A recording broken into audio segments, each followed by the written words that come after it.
வணக்கம் மக்களே, இந்த வீடியோ பார்த்தீங்கன்னா நம்ம ஃபிஷ் லவர்ஸ்க்காக தான். ஏன்னா நீங்கள் யாராவது ஃபிஷ் லவராக இருந்து மீன் சாப்பிட்லான்னு சொல்லிட்டு அடுத்த வாரத்துக்கு ஏதாவது பிளான் இருந்துச்சுன்னா அந்த பிளானை கொஞ்சம் தள்ளி முன்னாடியே போட்டுருங்க, இந்த வாரத்துக்கே போட்டுருங்க. ஏன்னு கேட்டிங்கன்னா அடுத்த வாரத்துலேருந்து மீன் ரேட் எல்லாமே ஜாஸ்தி ஆகுது.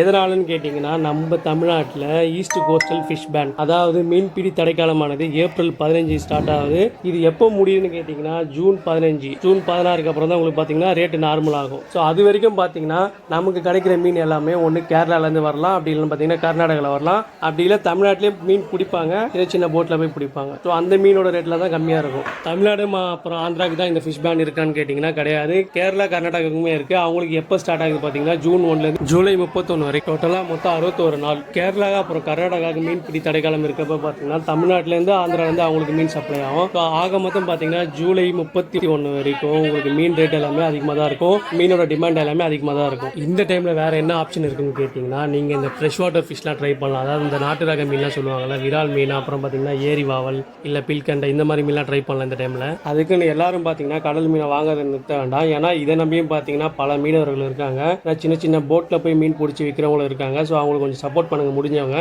இந்த ஒரு தடைக்காலம் எதுக்குன்னு பார்த்தீங்கன்னா நம்மளோட மீன் வளத்தை பாதுகாக்கும், அப்புறம் பார்த்தீங்கன்னா கடல் வளத்தை பாதுகாக்கும் தான். ஸோ இந்த டைமில் நம்ம கவர்மெண்ட் என்ன பண்ணுறாங்கன்னா மீனவர்களுக்கு தலா 8000 ரூபா தராங்க ஒரு ஆளுக்கு. இந்த டைமில் பெரும்பாலும் மீனவர்கள் என்ன பண்ணுவாங்கன்னா அவங்களோட போட்டெல்லாம் பார்த்தீங்கன்னா மெயின்டெனன்ஸ் எடுத்து ரிப்பேர் பண்ண ஸ்டார்ட் பண்ணிடுவாங்க. ஃபிஷ் லவர்ஸ் நீங்கள் பயப்பட வேண்டாம், சின்ன போட் எப்பயும் போல் கடலுக்கு போயிட்டு தான் இருக்குது. இந்த வீடியோ பிடிச்சிருந்தா அதுக்கு ஒரு லைக் பண்ணிக்கோங்க, நம்ம சேனலை சப்ஸ்கிரைப் பண்ணிக்கோங்க, மறக்காம ஃபிஷ் லவர் ஃப்ரெண்ட்ஸுக்கு இதை ஷேர் பண்ணி விடுங்க, அப்புறம் உங்கள் ஃபிஷர்மேன் ஃப்ரெண்ட்ஸுக்கு அதை ஷேர் பண்ணி விடுங்க. தேங்க்ஸ் ஃபார் வாட்சிங் எல்லாரும் கைஸ். இந்த நாட்டு ரக மீன்லாம் எங்கே வாங்க போகிறோன்றதை அடுத்து ஃபுல் வீடியோவில் பார்க்கலாம் மக்களே.